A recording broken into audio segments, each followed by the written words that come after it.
Bonsoir. Nabalandi Nyonso Obalandaka Yokabaz TV, président Kennedy Oyabino, na Pessimino Bambote Belé sans oublier na niveau France, maman Charlotte Ndenga, la mère boss, la mère des opprimés, maman de la fierté au sein, na kati ba président Nyonso ba parlement de vous, na Pessimino Bambote mi place ils ont mis na niveau France, vraiment mère Bambote Belé, bana bazolela, ba tout ça président Kennedy, numéro maman Charlotte Ndenga, association Sorinini, tout qu'on sort, mais je crois mère vraiment to remettre un peu ko sola makambo yango ndenge ba union surtout bazobenga ngapona le kambotali kombo macho ndenga asala nini et puis azana association nini asunga ba tout qu'on sort mambo belé macho ndenga na niveau à Paris vraiment bambote belé bandeko balbina peso mbote mingi partout bazolanda yo na niveau à Kinshasa partout bazolanda biso niveau à Kinshasa pesa mama Charlotte ndenga mbote mingi makasi na niveau à Paris sans oublier aussi docteur Emery na niveau Angola na pesa mbote mingi na caméraman H4 ozali sima ya cameraman na biso vraiment na pesi mbote mingi H4 osamsa makasi mingi sujet na biso lelo ya actualité du jour ya politique na biso ya lelo on a koyebisa na baimboka nyonso bazali kolanda biso na niveau ya États-Unis na niveau ya France niveau ya Belgique na niveau ya Angola par-ci par-là na niveau ya même ya Russie partout Chine par-ci par-là ba nyonso to ba congolais partout bolanda biso o bo se perdre la président Kennedy pour na ko informer bino ba actualité ya République démocratique du Congo et pourquoi pas na carte de la République démocratique du Congo ils ont mingai puisque on a ko pesa actualité politique ba imboka nyonso puisque bazali bino na pesa mbote mingi mama na likambo na biso zali likambo etali couvre-feu ozobanda lelo na carte de la République démocratique du Congo. Pourquoi couvre-feu oyo ba inebele bazobenga na ba téléphone babi président Kennedy comment couvre-feu tout consort ya ko na bi non couvre-feu il faut to le belango na ba imboka nyonso bazali kolanda biso puisque ils ont mis bino puisque ils ont un peu biso nyonso tout boye ba ke couvre-feu ezali pona coronavirus couvre-feu ezali na batu normal o ba mi se transformer na batu ya maboma ndo moni ba décréter couvre-feu o batu normal ba mi se transformer na batu ya maboma. Il y a eu récemment on a parlé du peuple donc on a que plus ou moins 8 personnes batu normal mais ba se transformer na batu maboma bazali ba machette balaya ba arme et puis na ba mbongo ba dollars ba $50 sika na ba 20 000 francs sika donc to mega un peu ya ko landela mouvement ya batu un peu ko landela batu wana vraiment to senti que non basé belé na ba information aujourd'hui fiable bazali 11 000 assaillants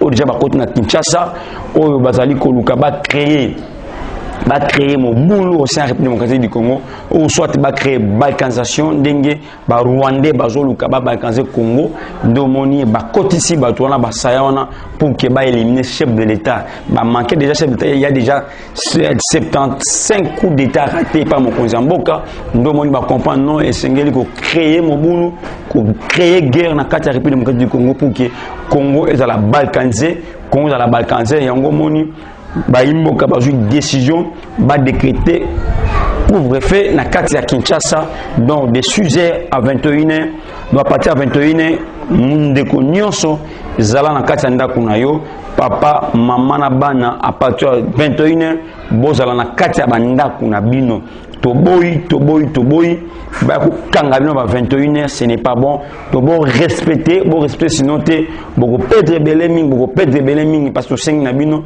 la République démocratique du Congo est en danger bazoluka ba balkaniser République démocratique du Congo bazoluka ba créer trouble na mboka pour que mboka ekabwana ba panza mboka ba dongolo économie sur balalité, bazali koluka personnellement via chef de l'État. Ceux qui basent le chef de l'État, je vous dis clairement, la République sera balkanisée. Ceux qui basent tout le quoi tu sais que je vous dis clairement, Mboka Oyo Kabwana. Pourquoi je dis ça? Je vous donne la différence entre Moutoua qui n'a pouvoir pendant 18 ans. Vous avez combien la Komboya, Kanambe, Hippolyte, Kazembere, les Rwandais, les Tanzaniens. Azaka na pouvoir, ça qui 18 ans na pouvoir. Vous avez vu comment les Congolais étaient maltraités dans les pays étrangers. Nous tous, on était ici à Kinshasa, nous tous, on vivait comment nos frères dans Angola, comment nos frères dans Brazzaville étaient manipulés, maltraités dans la façon dont sur les pays où on est étranger.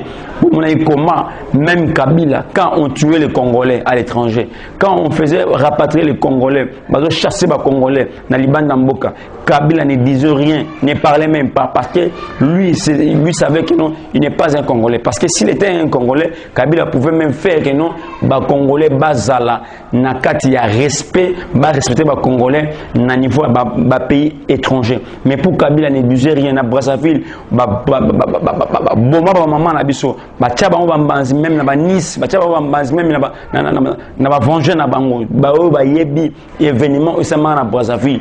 Kabila lobelo komokote. On nous a tués, on nous a massacrés. Kabila n'a rien dit na Angola. À lobelo komokote. C'est là où les Congolais ont compris que non, Kabila zalaka ndeko na biso te, puis Kabila zalaka Congolais te. Et vous avez vu vous-même comment la souffrance dans la République démocratique du Congo. Batu bazoliati, batu na souffrance, para bazo ko kotangisa bana ba classe te.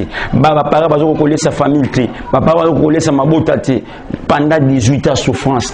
Lelo quand même arrivé à chef de l'État na pouvoir, Otali Kobenga, Félix Antoine Tshilombo, Tshisekedi, Mukantombolo, Mukwamai, Fatou Beton, arrivé à pouvoir.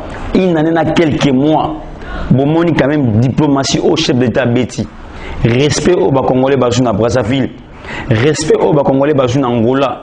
Lelo auto senti différence entre Félix Tshisekedi na Kanambe Hippolyte, c'est-à-dire Tshisekedi azali le véritable Congolais authentique, mais Kanambe azali le véritable Rwandais tanzanien véritable. Bino moko bomoni yango. Et bon, comment les Congolais sont respectueux non seulement en étranger, mais dans la République démocratique du Congo. Un Congolais, dans le moment où un étranger ne peut pas blaguer avec un Congolais. Pourquoi? C'est parce que nous avons maintenant un président biologiquement Mwanamboka, biologiquement fils du pays, aux années 4 Mboka, Félix Antoine Tshisekedi Tshilombo, Fatou Beton, Mukantombolo, Mukwamai. Yewana vraiment zali mon conzio vraiment à Pexibiso à Congolais. Valère à Pexibiso à Congolais vraiment valeur et puis tous allons causer là na 2021 au lobby le 30 juin 2021 Congo et Kosalana. Imer mususu et que ça na image kitoko et puis ba congolais na social ou la kibiso en 2021 moi bilan social et comment on a nous allons soutenir chef de l'État à 100%. C'est pourquoi tout ce qui na ba imboka nyonso o ba mboka na bango ba imboka nyonso o baza pour na Congo ba imboka nyonso baza pour na ba vision mon konzamboka tout ce qui na bino bon respecter et loko parce que pourquoi munguna za déjà wana pour na koluka à éliminer chef de l'État et puis ce qui ba éliminer mon konzamboka. C'est-à-dire le Congo sera balkanisé et puis biso ba Congolais to perdre nyonso ce que to kokimela wapi et puis to kozala wapi puis to kinwa puis to zaka na mboka moko au très cher beau pays na biso au to zana ngola République démocratique du Congo et sengeli to zala uni to zala soudé pour na ko défendre des patrimoines na biso commun au Nzambe na lo la pesa biso et sengeli to saisir opportunité au to zima na mboka solo authentique fils biologique ya Tshisekedi wa Mulumba Fatou Beton vraiment na sengi na ba yimboka nyonso to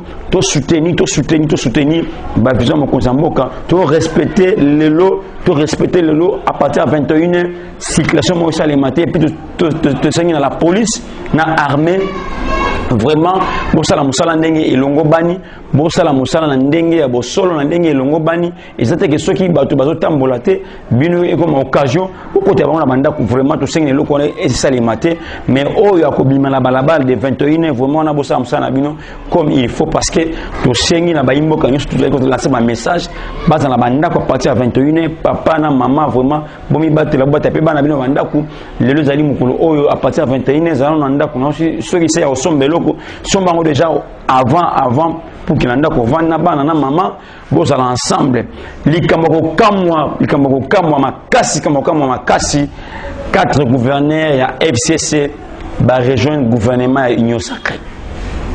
4 gouverneurs à FCC va rejoindre le gouvernement à Union Sacrée.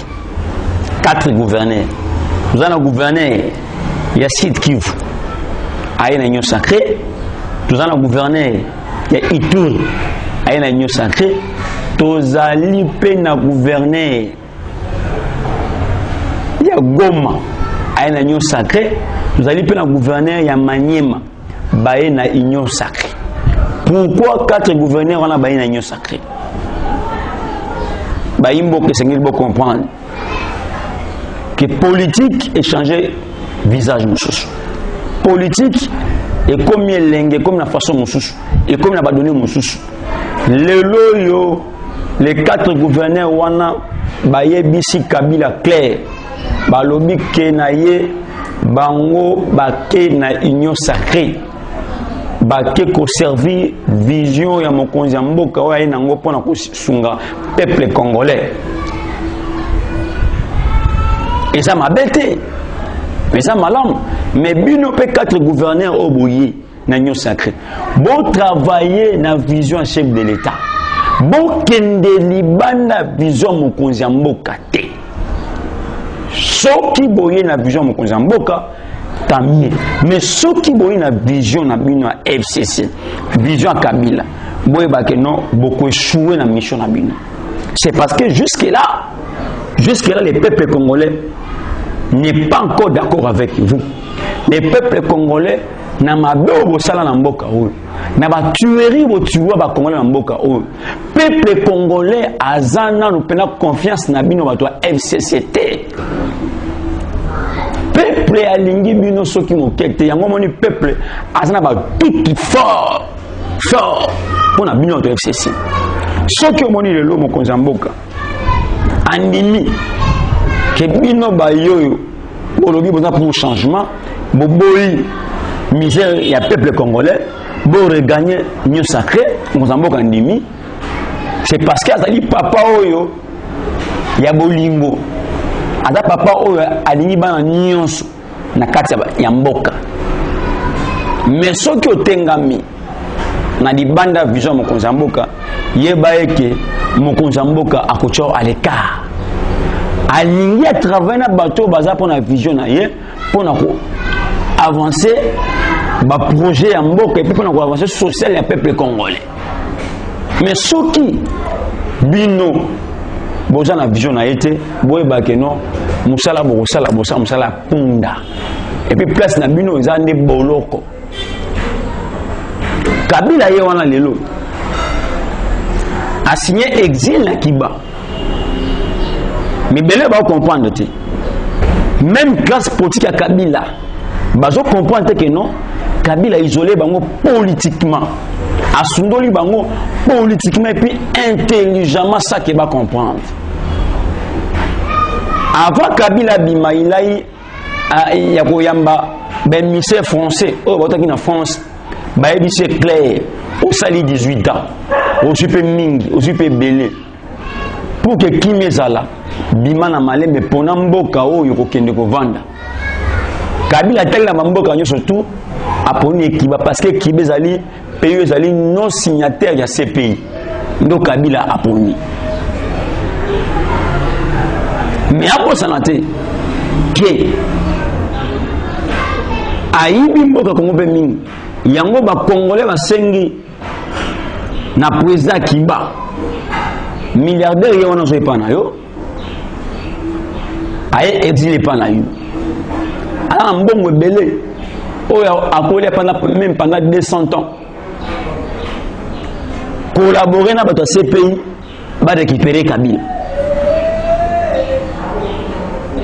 collaborer na bato CPI ba récupérer Kabila to pesi merci mingi na service de renseignement pour ba moni ba arme na sac ya Kabila ba botole ba arme na zaki na ba arme na sac avoir na 10 valises plus sac moko ba arme ne ba kangi ba botolier lelo Kabila yewana kei azu Olive asunole na Goma azu mwasine ya Rwandaise azu tambwane mikolo azu luka devoiser moyen comment ako voyager na niveau Zambie soit na niveau Tanzanie akina Kiba parce que abi que soki avant na Zambie ba ya kozoi avant na Tanzanie ba ya kozoi par conséquent esengeli aluka na mbango comment ko bima pa ba province akene Kiba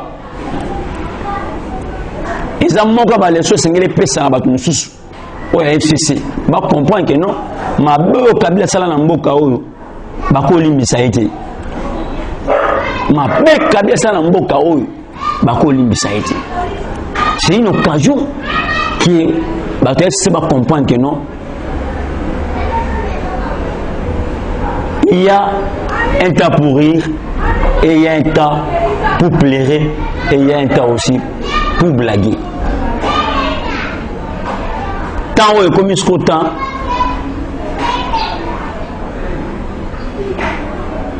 il y a collé là pour notre FCC.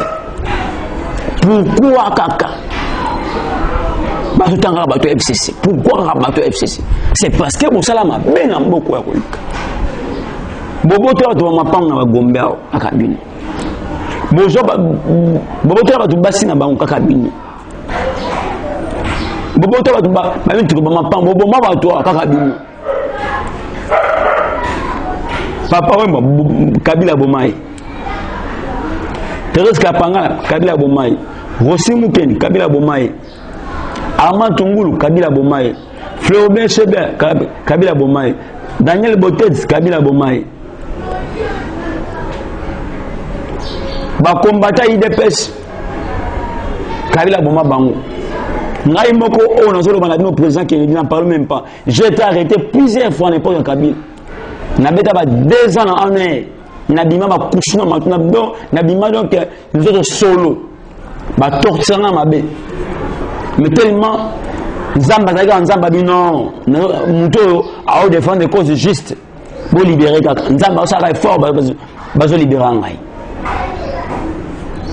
Les loyaux, tu réussis combat na biso.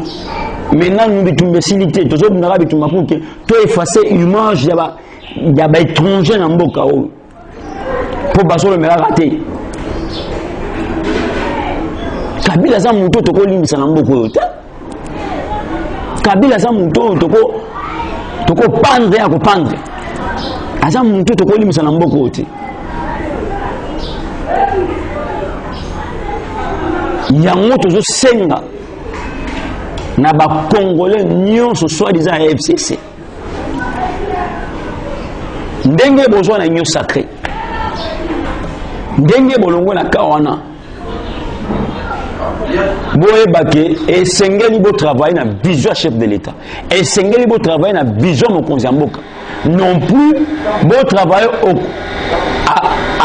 en dehors il y a vision mokonzi ya mboka to sengi na bino bozala même moral na chef de l'état parce que mokonzi ya mboka au travail pour la vision il y a peuple congolais bino pe to sengi na bino bo travail pour la vision mokonzi ya mboka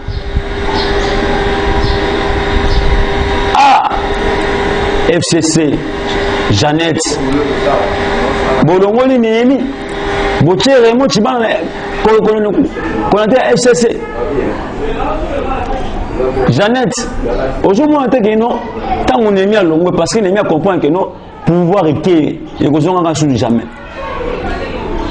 vaut mieux que tout congolais soit pouvoir que votre FCC va pouvoir attends l'autre tu sais quel est le pouvoir aucun ya mutu FCC a continué son pouvoir dans beaucoup azana isute wana bobo sana yango wana penda to chakurwa boko zango chuté na mababo sana mboko le peuple yango ataki zengi le peuple yango asa peuple moko animané la souffrance mais peuple a compris na le peuple congolais peuple azaka na posa ya vie na yebonga ko peuple congolais a kondi ma chuté que bino to FCC besoin na mboko on dit mango chuté les lois aussi décision bolongoli nyemina FCC bochère mo chibanda nemi kutu alaza kuna asia muke akokoki charge ya bitumba politique yote parce que papa na mukonde akoka bitumba politique yo bomi se tromper bomi kosi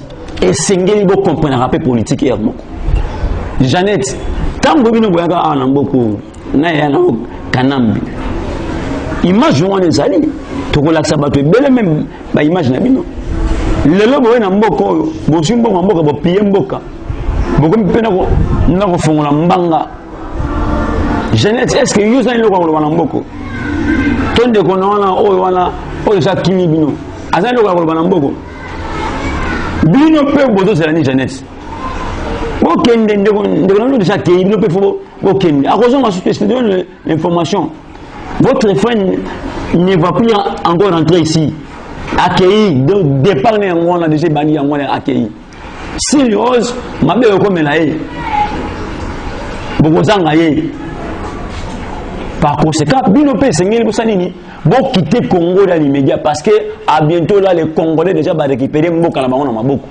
à travers les frères biologiques Etienne Tshisekedi Félix Antoine Etienne Tshisekedi Félix Antoine Tshisekedi le fils biologique le Congolais authentique oh ayebani na ndako na bango bayebiye papa na ye bayebaye maman na ye bani maman mat kasal et bon ya bino ba maman na ba papa nana yebi bango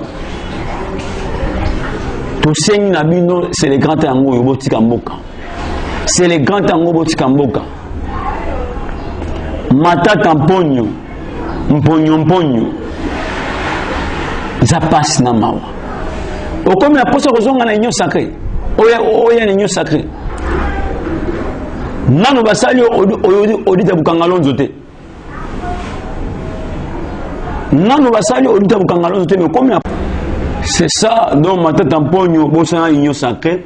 Merci beaucoup na banyo sur le président Kennedy puisque jamais bino vraiment na pesi bino bambote belé bambote mingi vraiment numéro na ngazali plus 243 85 888 66 87 plus 243 85 888 66 87 plus 243 85 888 66 87. Merci beaucoup na posa en contact nanga numéro yango so benga koleka pona mzuba conseil mususu kaka yo moyebi vraiment numéro ngwana ekoleka vraiment na bosa internet pesi mbote mingi banyo so bana ngai.